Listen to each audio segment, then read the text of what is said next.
नमस्कार दोस्तों, कैसे हैं भाई सभी लोग। उम्मीद कर रहा हूं आप सभी लोग बढ़िया हैं, शानदार हैं, जबरदस्त हैं। साथियों, वर्ष 2024 अपने समापन की ओर अग्रसर हो रहा है और एसएससी के लगभग अगर मैं बात करूं तो सारे एग्जामिनेशन जो नोटिफिकेशंस हैं या वैकेंसीज हैं वो ऑलमोस्ट कंप्लीट हो चुके हैं। ऐसे में कई सारे विद्यार्थी जो इस वर्ष ग्रेजुएट हुए, इस वर्ष जिन्होंने ट्वेल्थ पास किया या सीएचएसएल का फॉर्म 2024 का फिल किया, लेकिन किसी कारणवश हम उस लेवल तक नहीं पहुंच पाए कि हम एग्जामिनेशन को क्वालिफाई कर पाए। या फिर अगर हम बात करें कि भाई जो विद्यार्थी पहली बार इस बार एग्जामिनेशन देने जा रहे हैं, तमाम तरह के यहाँ पर सवालात होते हैं, क्योंकि ये एक ऐसा एग्जामिनेशन है जिसे फिल करने वाले विद्यार्थियों की जो संख्या है वो अपने आप में अपार रहती है। इसे ग्रेजुएट भी फिल करते हैं, इसे अंडर ग्रेजुएट तो फिल करते ही हैं, और जो बिगिनर्स हैं वे भी फिल करते हैं, क्योंकि सीएचएसएल एक ऐसा एग्जामिनेशन है जो कहीं ना कहीं हमारे लिए एक महत्वपूर्ण एग्जामिनेशन की श्रेणी में से एक है। अब 2024 एग्जामिनेशन बीत चुका है। 2024 से हमने क्या सीख ली? जिन्होंने इस बार एग्जाम दिया और क्वालिफाई नहीं हो सके वे भी ध्यान से सुनेंगे, क्योंकि हमें अग्रिम रूप से यानी आगामी समय के लिए तैयारी करनी है। और जो लोग पहली बार 2025 में सीएचएसएल एग्जामिनेशन देने वाले हैं उनके लिए भी काफी अहम होने वाला है ये सेशन। क्यों? क्योंकि आने वाले 6 महीने, देखिए मैं हमेशा बोलता हूं, अगर आप बिगिनर हैं, अगर आप किसी एग्जाम की तैयारी कर रहे हैं, सो इट इज इंपॉर्टेंट कि आप समय का ध्यान रखें। आपको एक समय के रहते हुए ही अपनी प्रिपरेशन को एक नया आयाम देने की आवश्यकता होगी, राइट? तो इसी श्रेणी में हम लोग बात करने वाले हैं आज CHSL 2025 6 months complete study plan, जिसमें English, GK, GS, reasoning, maths 100% success rate. देखिए ये बात बोलना बहुत बड़ी बात है। मैं पहले ही बोल दूं, कई सारे लोग बोलेंगे शुरुआत से ही कि ऐसा थोड़ी ना 100% सक्सेस रेट। देखिए भाई, इसका मतलब क्या है? अगर आप दी हुई चीज़ों को अगर फॉलो करते हैं तो आप ज़रूर उसमें सफलता तक पहुंचेंगे। इसीलिए आपको ध्यान से सुनना है और क्या चेंजेस हमें देखने हैं वो समझते हैं। आइए सबसे पहले हम अगर आगे बढ़ें, चीज़ों को समझने की कोशिश करें, कुछ संभावना अगर हम देखें एग्जामिनेशन के पॉइंट ऑफ व्यू की, यानी इंपॉर्टेंट डेट, तो हम यहाँ पर अप्रोक्सीमेटली अप्रैल में एक्सपेक्ट कर रहे हैं। जो इस वर्ष की तरह था, हम उसी वर्ष के आधार पर बात कर रहे हैं। तो अप्रैल में आपका नोटिफिकेशन आने के अगर चांस होते हैं तो एग्जामिनेशन जून जुलाई के संदर्भ में ही होगा। तो उसी आधार पर हम 6 मंथ्स की स्ट्रेटेजी को यहाँ पर लेकर चल रहे हैं। फिर मैं एक बार आपको यहाँ बता दूं, हम जो बात कर रहे हैं वो यहाँ पर स्पेशली किस तरीके से 2024, ठीक है, 2024 वर्सेस 2025, यानी जो गलतियां 2024 में हुई उनको ओवरकम करना।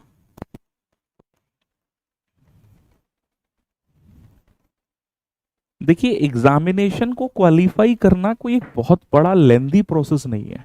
कई सारे विद्यार्थी इसे एक लेंदी प्रोसेस मानते हैं, बट व्हाट आई बिलीव कि अगर आप एग्जाम को लेकर कंसिस्टेंट हैं तो आपकी कंसिस्टेंसी काफी इंपॉर्टेंट रोल प्ले करेगी। आपको बस एग्जाम को लेकर कंसिस्टेंट होना पड़ेगा, यानी अपनी प्रिपरेशन को लेकर कंसिस्टेंट होना पड़ेगा। जैसे आज हम बात कर रहे हैं 6 मंथ, तो आने वाले 6 महीने के लिए आपको अपनी पढ़ाई को बस कंसिस्टेंट रूप में रखना पड़ेगा। और अगर आप ये कंसिस्टेंसी फॉलो करते हैं तो things become easy for us, right? तो एक एक करके चीजों को समझेंगे, ध्यान देंगे क्या क्या खास है। सबसे पहले, कई लोग जो इस एग्जाम को पहली बार दें, बता दूं एग्जाम का पैटर्न मूल रूप से 2 टीयर में बटा होता है। टीयर 1 होता है जो क्वालिफाइंग इन नेचर है, मतलब इसका मार्क्स जुड़ेंगे नहीं मेरिट में, लेकिन इसे क्वालिफाई किए बिना आप आगे नहीं बढ़ेंगे। तो क्वालिफाइंग इन नेचर, इसमें 4 सब्जेक्ट हैं, English, reasoning, maths, general awareness. 25-25 question है, हर क्वेश्चन 2 नंबर का है, 60 मिनट का समय है। नेगेटिव मार्किंग 0.50 की है, यानी 1/4 की है, ठीक है। ये आपका सबसे पहला एस्पेक्ट है। 4 सब्जेक्ट है, 60 मिनट का समय है, 100 क्वेश्चन है, 0.50 की नेगेटिव मार्किंग है। वहीं जब आप इसे क्वालिफाई करते हैं, है ना, जैसे जैसे हम अगर हम बात करें टीयर 1 क्वालिफाई किया, फिर हम पहुंचते हैं टीयर 2 की ओर, और टीयर 2 के आधार पर मेरिट तैयार होती है।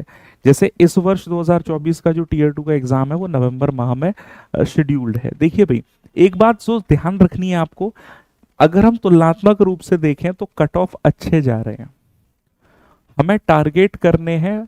देखिए यहाँ पर 25-25 क्वेश्चन यानी 100 क्वेश्चन है, तो आपका टारगेट 80+ क्वेश्चंस का तो कम से कम होना ही चाहिए, क्योंकि तभी जाकर हम आगामी समय में अपना एग्जामिनेशन क्वालिफाई करने को देख सकते हैं। अगर हम देख रहे हैं प्रीवियस ईयर कट ऑफ के आधार की बात। तो हमारा टारगेट क्या है, एटलीस्ट फॉर 80 प्लस क्वेश्चंस, ये हमारा टारगेट शुरुआत। देखो टारगेट दिमाग में रहेगा, उस हिसाब से स्टडी होना आवश्यक है अगर हम इसे क्वालिफाई करना चाहते हैं। फिर टीयर 2 आता है जिसमें हर क्वेश्चन 3 नंबर का होता है, कंप्यूटर ऐड हो जाता है। कंप्यूटर क्वालिफाइंग इन नेचर है, हालांकि इंपॉर्टेंट रोल प्ले करता है। सेक्शन 1 में मैथ्स रीजनिंग है, फिर सेक्शन 2 में इंग्लिश और जनरल अवेयरनेस है, सेक्शन 3 में आपका कंप्यूटर है। ठीक है, मेरिट इन्हीं दोनों के आधार पर बनेगी, ये सिर्फ क्वालिफाइंग इन नेचर होगा। बाकी जो भी आपका स्किल टेस्ट है वो भी क्वालिफाइंग इन नेचर ही रहता है, कोई ऐसी समस्या वहां पर नहीं आती है। अब इनके प्रिपरेशन में सबसे अहम रोल क्या है, हमारे 4 सब्जेक्ट्स का। देखिए भाई, एक चीज जो आपको यहाँ पर स्पष्ट करनी है इन चारों सब्जेक्ट से, कि मेरी तैयारी सिर्फ टीयर 1 की पहले नहीं होनी चाहिए, मुझे दोनों की एक साथ तैयारी करते हुए चलना है।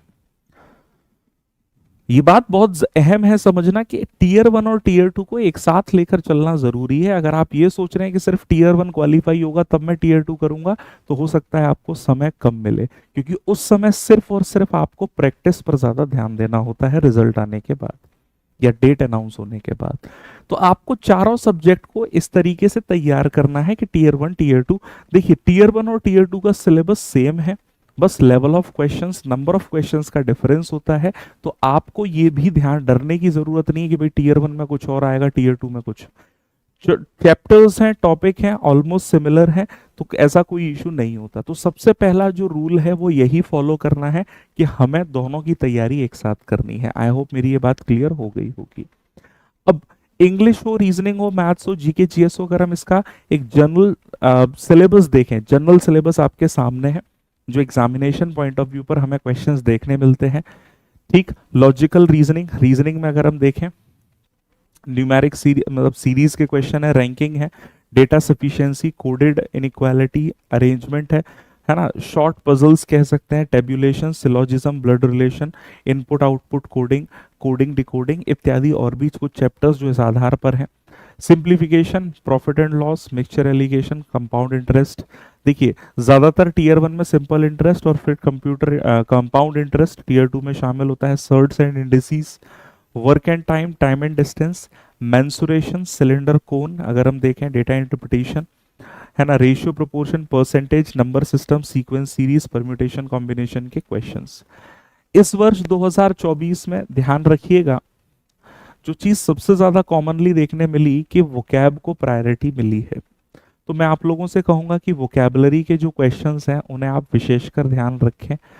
फिर टीयर 2 में देखेंगे तो कॉम्प्रहेंशन जुड़ जाता है, टीयर 1 में और टीयर 2 में दोनों में आता है।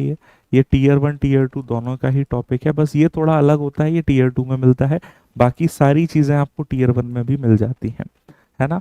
इस वर्ष हमें कई जगह नरेशन के क्वेश्चन मिले, कई जगह नहीं मिले, तो हम चूंकि टॉपिक तो है तो उसका भी हम लोग ध्यान रखेंगे, और स्पेशली हमारी वोकैबुलरी।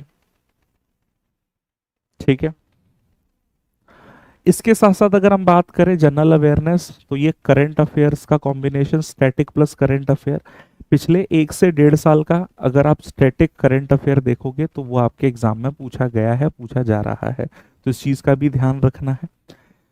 ठीक है, history, culture, geography, economic science, है ना, अगर हम बात करें साइंस, जनरल पॉलिसी, है ना, पॉलिटी की बात करें तो पॉलिटी के क्वेश्चंस हैं, अवार्ड्स हैं इत्यादि, आपके क्वेश्चंस यहाँ से मिल जाते हैं। तो एक जनरलाइज्ड आपका ये सिलेबस हो जाता है जिसमें टीयर 1 टीयर 2 दोनों का रूप शामिल हो जाता है। अब आ जाते हैं हम लोग हमारी प्रिपरेशन स्ट्रेटेजी की सबसे पहली श्रेणी पर, स्टेप 1। देखिए किसी भी एग्जाम में अगर मुझे सिलेक्शन लेना है तो उसके लिए ये 4 पॉइंट्स रिस्पॉन्सिबल हैं। सबसे पहले जो भी सिलेबस है मैं उसे कंप्लीटली गो थ्रू करूं, सबसे पहला सेगमेंट। दूसरा आता है जो कई लोग शायद स्किप कर जाते हैं, but let me tell you this is very important. यानी स्टेप नंबर 2 जो है, मतलब अगर हम सिलेक्शन का सेगमेंट देखें, चैप्टर वाइज प्रैक्टिस। देखिए चैप्टर वाइज प्रैक्टिस का मतलब कॉन्सेप्ट्स प्लस क्वेश्चन, और तब तक मैं वो क्वेश्चन प्रैक्टिस करूं जब तक मैं खुद कॉन्फिडेंट ना हो जाऊं। ये बहुत जरूरी है बात समझना।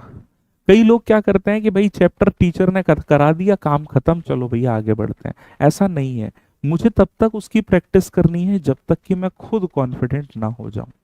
अब इसके लिए हो सकता है मैं 40 क्वेश्चन में कॉन्फिडेंट हो जाऊं, हो सकता है 50 लगे, तो it depends person to person, ठीक है। फिर उसके साथ देखिए भाई, देखा जाता है एसएससी के एग्जाम में सबसे अहम रोल है प्रीवियस ईयर क्वेश्चन का। 4 से 5 साल के क्वेश्चन पेपर के हर एक शिफ्ट के क्वेश्चन आप लोग जरूर ध्यान रखें। कई बार देखा गया है कि एग्जैक्ट क्वेश्चन भी आ जाता है, कई बार देखा गया है कि भाई बस वर्ड्स चेंज करते हैं वही क्वेश्चन हो जाता है। So it is our responsibility कि हम प्रीवियस ईयर क्वेश्चन को कतई मिस ना करें। और अंत में आता है मॉक टेस्ट और उसका एनालिसिस। देखिए भाई, एग्जामिनेशन में 60 मिनट का समय है और एग्जाम चलता है दो चीजों पर, टाइम मैनेजमेंट प्लस एक्यूरेसी। अगर आप एक्यूरेसी मेंटेन नहीं कर रहे हैं, सिर्फ स्पीड स्पीड पर ध्यान दे रहे हैं, तब भी मामला गड़बड़ है। तो हमें दोनों चीजों को पैरेलल लेकर चलना है, स्पीड प्लस एक्यूरेसी। और उसके लिए हमारी मदद करते हैं सबसे ज्यादा मॉक टेस्ट और उसका एनालिसिस। एनालिसिस का मतलब क्या है कि जब मैंने कोई मॉक टेस्ट दिया, मुझे ये आइडेंटिफाई करना है मेरी क्या गलती हुई और मैंने ये गलती क्यों की। देखिए, सिर्फ गलती आइडेंटिफाई नहीं, मैंने ये गलती क्यों की, यानी उस क्वेश्चन को, उस पैटर्न को या उस पर्टिकुलर कॉन्सेप्ट को रिवाइज इस तरह से कर लें कि आगे आने वाले सेगमेंट में अगर उससे रिलेटेड कोई भी क्वेश्चन आए तो गलत ना हो। दैट इज कॉल्ड एनालिसिस, ठीक है। तो ये स्टेप्स हैं, रिस्पॉन्सिबल होंगे आपके सिलेक्शन के लिए अगर आप इन्हें फॉलो करते हैं। अब आते हैं कंप्लीट प्लान और स्ट्रेटेजी। देखिए भाई, सीधी सीधी बात मैंने अभी आपको बताया, CHSL तक पहुंचना है तो सिलेबस को याद रखना है, चेक बॉक्स बना लो, जो जो कंप्लीट होता जाए मार्क करो।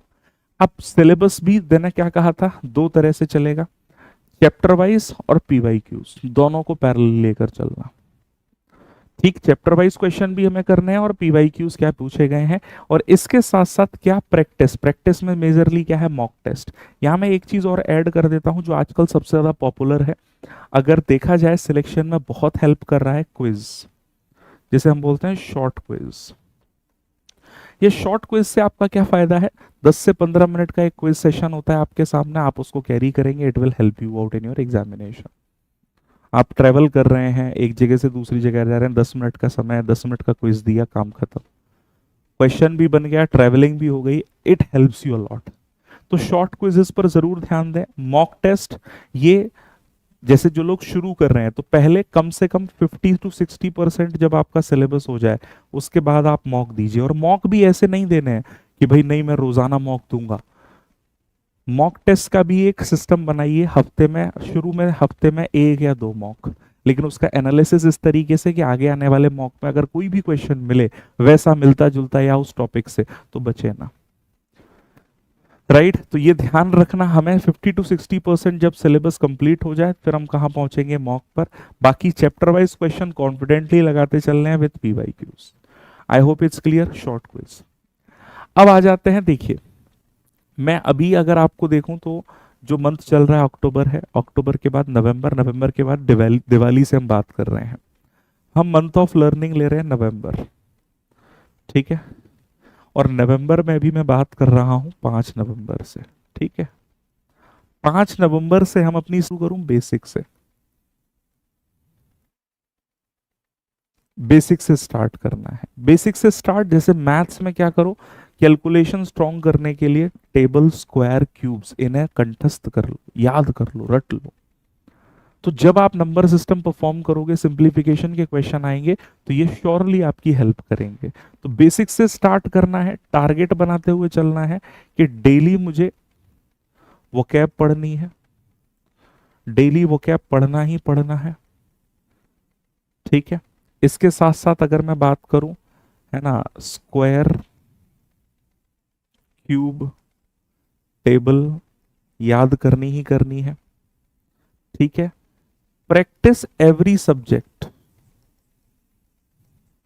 मुझे हर सब्जेक्ट डेली प्रैक्टिस करना है, कोई फेवरेटिज्म नहीं होगा। मैं किसी फेवरेटिज्म को फॉलो करूंगा तो फिर मैं अपने आप को दूसरों से पीछे कर लूंगा, ये तय है। तो 5 नवंबर से आप अपनी स्टडी शुरू करें, और जिसमें आपको ध्यान रखना है 2 कंपोनेंट, सेल्फ स्टडी रहेगी और अगर आप क्लासेस ले रहे हैं तो वो भी शामिल होगा। शुरू में 2 महीने का जो समय है, 2 से 3 मंथ, आप इन्हीं दोनों पर फोकस करेंगे, क्योंकि आपका अहम टारगेट है सिलेबस को कंप्लीट करना और उसके साथ साथ चैप्टर वाइज क्वेश्चन।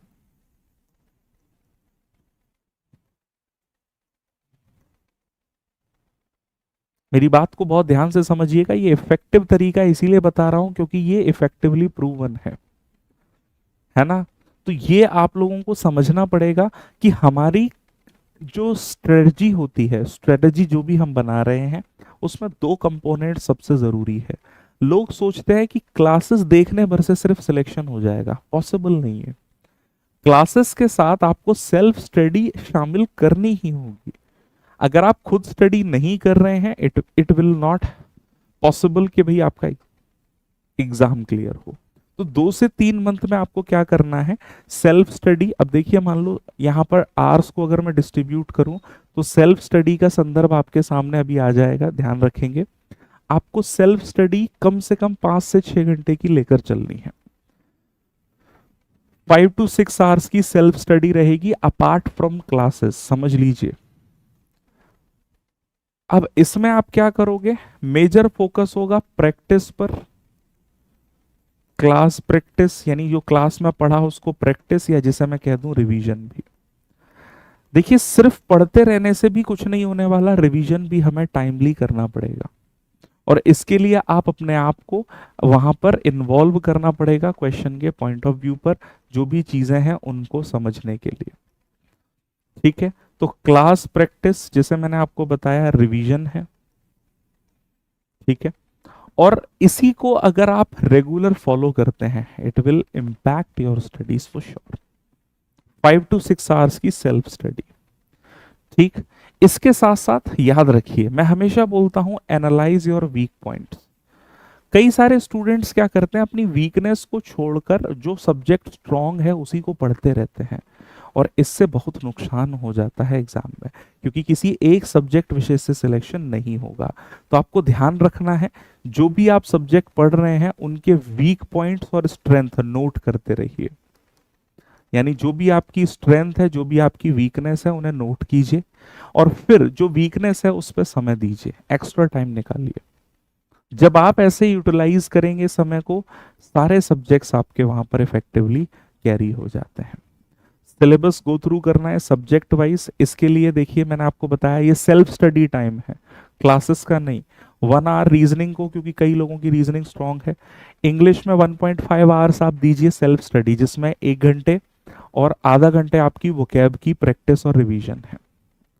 ठीक है, 30 मिनट्स का। ठीक है, तो यहां पर आप ध्यान रखना, 1 hour plus 30 minutes, these 30 minutes are vocab based, plus reading भी इसमें डाल सकते हैं, कोई इशू नहीं है।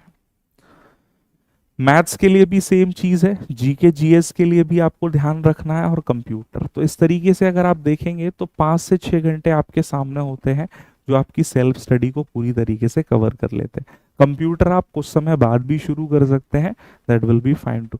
देखो, मैं बोल रहा हूँ 5 से 6 आवर्स हैं, देखिए कम से कम 7 आवर्स की मान लो हो सकता है आपकी आने वाले समय में क्लासेस हो, या 6 आवर्स की क्लास है, तो 6 आवर्स क्लास है, 6 आवर्स सेल्फ स्टडी है, दैट्स इट। बाकी 12 घंटे में आप अपनी नींद पूरी कीजिए, एक्टिविटीज कीजिए, दैट्स इट। सीधे सीधा डिस्ट्रीब्यूशन है ना। So this surely helps you out in your examination. Exam based necessary factors सबसे ज्यादा जरूरी क्या होता है, ध्यान रखिएगा कि हमें कोई भी चीज जो स्टार्ट करो, start something, if you start something complete it, that's it. सबसे बड़ी प्रॉब्लम क्या है कि हम अलग अलग जगह भागते रहते हैं, आज यहां पढ़ा, कल कहीं और, परसों कहीं और। एक सोर्स पर स्ट्रिक्ट रहिए। अगर आप एक चीज को लगातार फॉलो कर रहे हैं, trust me, you are going to make it, that's it. But होता क्या है कि हम 10 दिन यहाँ, फिर 5 दिन कहीं, फिर इस वजह से कंफ्यूज हो जाते हैं। तो एक सबसे जरूरी चीज ध्यान रखूंगा, जो भी आपको लगे, follow one effective source, that's it. Divert मत कीजिए अपने आप को, बार बार इधर उधर भागने से सिर्फ और सिर्फ समय जाएगा, और फिर आप दूसरों से पीछे हो जाएंगे, दैट्स सबसे इंपॉर्टेंट थिंग। और मैंने जैसे बताया एग्जामिनेशन दो चीज़ों पर चलता है, अगर हम एग्जाम में बैठते हैं तो स्पीड और एक्यूरेसी, ये दोनों ही रिस्पॉन्सिबल है। एक्यूरेसी आएगी जब आप कॉन्सेप्ट्स को क्लियर करेंगे, और स्पीड बढ़ेगी जब हम प्रैक्टिस पर ज़्यादा फोकस करेंगे। ठीक है ना, तो ये चीज़ ध्यान रखनी है। मॉक टेस्ट कंपलसरी है, जैसे मैंने आपको बताया, mock test plus analysis. Analysis में 10 से 15 मिनट का समय नहीं लगता, 3 से 4 आवर्स लगेंगे एक मॉक टेस्ट को एनालाइज करने में, क्योंकि गलती, नोट डाउन, रिवीजन और फिर उस तरह से दोबारा गलती ना हो, ऐसे पढ़ना होता है। ठीक, तो ये ध्यान रखना है। बाकी कुछ इसेंशियल पॉइंट्स हैं जिसमें क्लियर योर डाउट्स, हमेशा ध्यान रखो, डाउट्स क्लियर नहीं कर रहे हैं, गड़बड़ है। Practice the chapter until you feel confident, as I always mention. Practice every subject. Avoid favoritism. Clear your basics. कई लोग इस बेसिक्स को ध्यान ही नहीं देते हैं और आगे बढ़ रहे हैं, बस नहीं करना। Prepare notes for revision. मैं हमेशा बोलता हूँ, लिखते हैं ना तो दिमाग काम करता है। आजकल लिखावट कम हो गई है, पीडीएफ का ज़माना बढ़ गया है ना, तो ये थोड़ा सा ध्यान रखना है। Prepare notes for revision, which is sure. Give quiz whenever you can. Analyze yourself at regular intervals, चाहे PYQs, और revision is absolutely compulsory. Stop being overactive on social media, ये ध्यान रखना। मैं ये नहीं कहता बंद कर दो, लेकिन ओवर एक्टिव नहीं होना है। ठीक है, तो ये कुछ पॉइंट्स हैं, ध्यान रखेंगे। बाकी ये मेरा टेलीग्राम है, ज्वाइन कर लेना for important updates and information. If you want anything to be asked you can join ज़रूर कर लेना। ठीक है, और 2025 के लिए अब ये सब मैंने बताया, तो CGL CHSL CPO के लिए we have brought Ujjwal batch. This is a complete foundation batch with test series, और इस बैच में आपको सारे फैकल्टीज देखने मिल रहे हैं। एक कंप्लीट, मैं कहूँगा प्योर बैच है, और बेस्ट बैच होने वाला है आने वाले 25 एग्जाम के लिए। PW के ऐप पर जाकर आप एक बार इसे देखिए, विजिट कीजिए, और I definitely bet you are going to learn each and everything importantly. तो ये आपको देखने मिलता है। बाकी रोज सुबह वोकैब के लिए फ्री क्लास है 8 AM इसी यूट्यूब चैनल पर।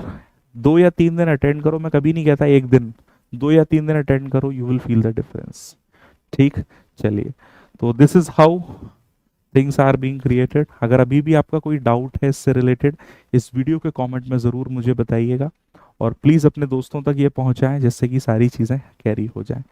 ठीक है, तो सुबह 8 बजे वाला सेशन आमिर भाई, बिल्कुल इसमें सब मिल जाएगा। ठीक है, so all the very best everyone, I hope you have understood things. जय हिंद, गॉड ब्लेस यू।